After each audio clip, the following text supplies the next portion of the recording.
Hope everyone is well today. Welcome back to my workshop. Can't quite get this camera right. Okay, I hope you can see the top of my refrigerator or my washing machine and the stuff I've got set up here. I had a little bit of technical issues, so I'm a little bit late, and I'm not on the pre-scheduled one because I couldn't get it to work.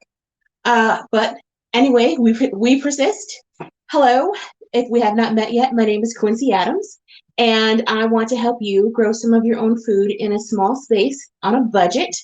This week we are talking about starting a garden using things you may have you might already have in your house.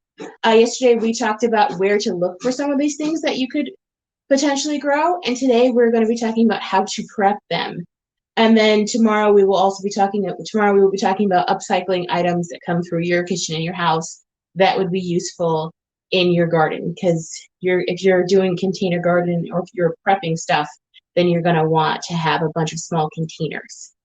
Okay, so let's get started with some of the ones that I pre-cut before coming down here, because there's not a lot of space here, but I don't have any a lot of counter space anywhere in my house because it's an old design. So let's start with this lettuce. This was just the bottom end of a lettuce from that I bought at the grocery store. You want to make sure that there's a good 2 to 3 inches on here. And what I like to do is, like, technically you can put this straight in dirt and just water it and hope for the best. I like to set it in a container of water. I prefer it if I can set it in a container like this that's clear, so I can fill up the water line up to the bottom of the lettuce, and then I can see when the roots are starting to form. When the roots are starting to form, that's when I plant it outside. It will start to grow in the meantime. Lettuce grows pretty fast. The only thing that grows faster than lettuce is spring onions. I don't have any of those to show you today, but spring onions, if you leave them in a plastic bag in your refrigerator, they will grow. They're the easiest thing to grow if you've never grown anything. But second easiest is lettuce. So what you would want to do, let me put some water in here to show you what that looks like.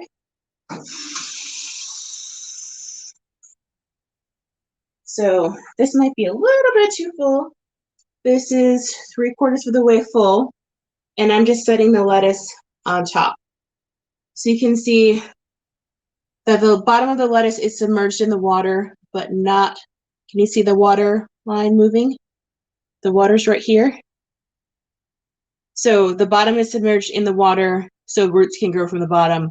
The whole thing is not soaking in water. And when you do this, you want to make sure that you're changing the water every other day or so, because it'll get moldy if you don't. If you've seen any of those clickbait videos where everything just like grows fabulously, that's not how it happens. You're going to end up with a cup of mold if you don't watch it. So that's just one way to do vegetables. So you're going to use this method for cabbages, lettuces, bok choy, those kinds of things. And I prefer clear containers so I can see through, I can see where the roots are, and I can see if it's starting to get moldy. If you've got this in a dark colored container, you might not see the beginning of mold, and then the mold might kill your little budding experiment before you get a chance to let it take off. Another one that you can do that way is celery. And as you can see, this celery started to grow already, baby shoots, since I bought it. But celery, same thing. Put the bottom in water, just like you would do with the lettuce. It's going to grow from the center, just like the lettuce will. So doing it this way is a good way for you to get an idea of how things are going to grow. So things like lettuce and celery, they're going to grow from the very middle in here. Oh, one day I will get this camera angle right. So it's going to grow from the middle, right in here. You'll see little shoots start to pop up. Actually, you'll see the little leaves on the shoots first. So that's celery. And same thing with lettuce. Once it starts setting roots, plant it in dirt if you can. You can leave this in water, but you have to change the water every other day as long as you're growing this. You can keep this alive for a while. It's going to eventually like stop growing, but you can keep this in water for a while. But if you're putting it in dirt, it's best to wait for roots, so that way you can make sure that it's going to take off. I have here red pepper. You can see all the seeds inside. So with these, if you're planting it right now, just go ahead and take the seeds out. I've got a cup of dirt right here. This container, this is too small to grow it in, but it is the right size to sprout it in. So you would just put a couple of seeds on the surface of the dirt. Can you see that? The little seeds right there. And right there. And then you would just cover this slightly with a little bit more dirt. There's a fly in here. So you don't have to bury little seeds that deep. Keep it watered and wait for it to sprout. Hold on, let me rinse my hands real quick. If you have something like a tomato, there's not a lot of, you're going to have the seeds in jelly. And you see that. Let's try putting it on here. See if we can see that a little bit better. The seeds.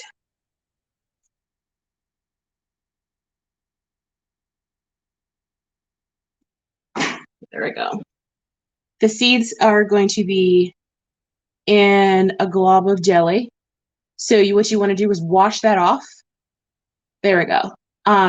So if you have a fine mesh strainer, just put the seeds in the strainer. So like say this is my strainer, the seeds are in here. I'm running water over it. I'll put my finger in here and smoosh it in a little bit to get the jelly off. That jelly coating is to protect the seeds.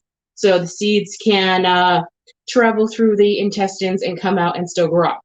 So if you're planting them fresh, just wash off the gel and plant the seeds.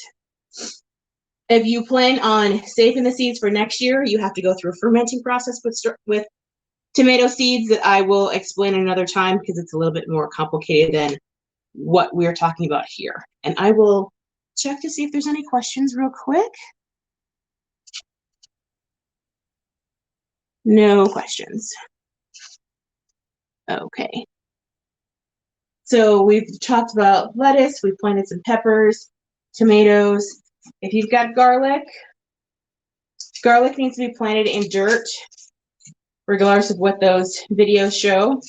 But with the garlic, you want to leave the paper on. You want to make sure that if there's a little shoot coming out, that's pointing up. And you just want to plant that a couple inches deep in some soil. We're going to pretend that's all the way planted, but you get the idea. The roots are going to grow from the bottom, from the blunt end of the garlic. And then let's take our handy dandy onions and turnip from yesterday. Turnip, onions, they work very similar to the lettuce, except they're coming from the bottom of a bowl. So you just want to cut the top off.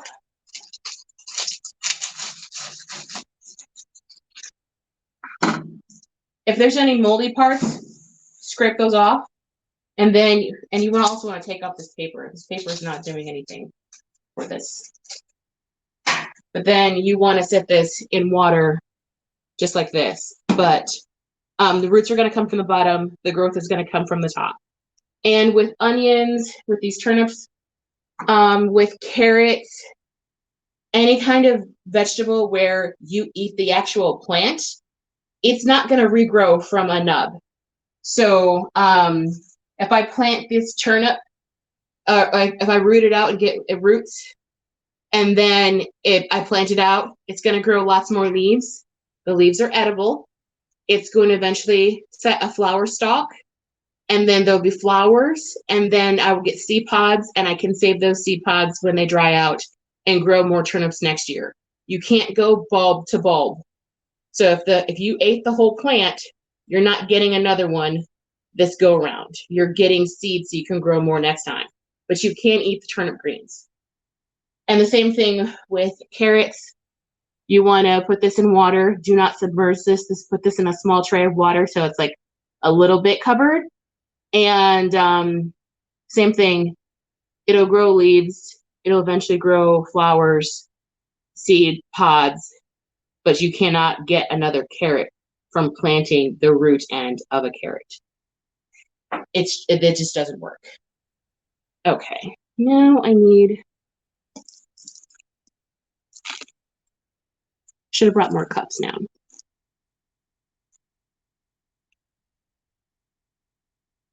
So I want to show you guys a trick.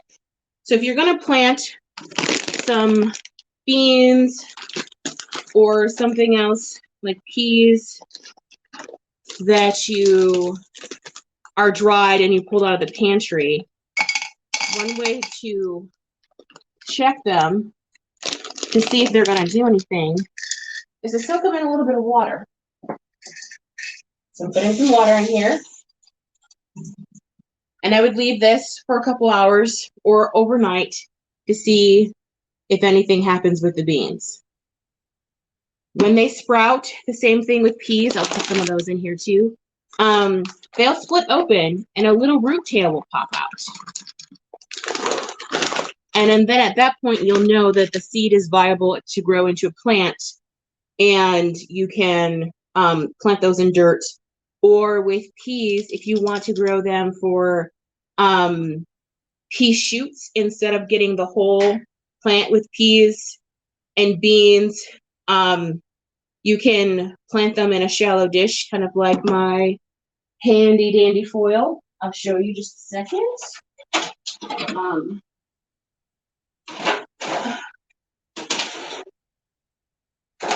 You can plant them in something like this. Put down some soil or paper towels would probably work, or like some other kind of growing medium. And then you want to lay the seeds after they've soaked out on the soil and grow them. And then the first couple inches of growth of the vine, that's called a pea shoot. You can eat those. They taste like peas. They're delicious. I have cut the tops of some peas that I was growing outside to test it.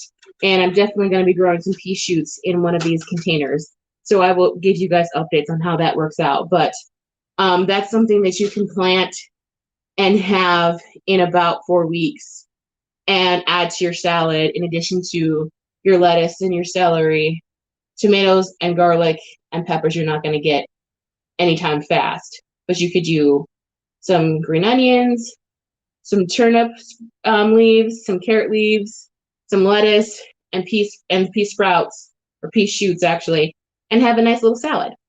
So you don't have to, like, not everything's going to take forever, but most things are not going to be that fast. Okay, so that is pretty much all I have to show you guys for today. I will check one more time to see if there's any questions. And I see none. So I will let you go. And tomorrow we will be talking about upcycling items that come into your kitchen and your house that will help you with all the little containers that you're going to need.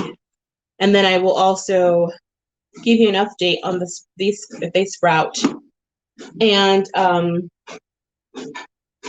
I will bring you along with my newly started kitchen scrap garden. If you have any questions, drop them below or send me a message.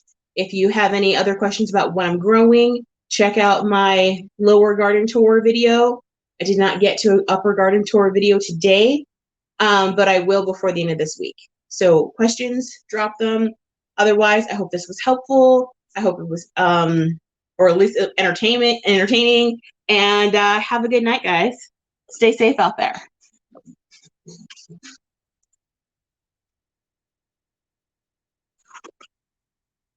Stop. Oh, it's not doing the things. Do the things.